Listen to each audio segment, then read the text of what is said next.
Hello, in this video I'm gonna show you how you can assign a ringtone to a contact on OnePlus Nord for 5G. In order to do this, first we need to open the phone app. Of course, at the bottom we need to switch to contacts and then select the contact that you want to customize. Make sure that the contact is actually saved on either your Google account or device.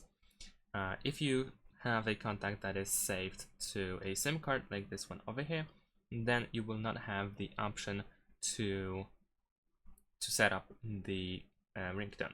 So select the contact, tap on these three dots in the top right corner, and then choose set ringtone. And then you can choose one of the classic themes, aquamorphic themes, or you can set up your own ringtone by choosing on this device. I'm gonna choose a classic one. Of course, if you press, then you will hear the preview. Then you can simply go back, and that's all you need to do. Thanks for watching. Leave a like and subscribe to my channel, and see you in my next videos. Bye.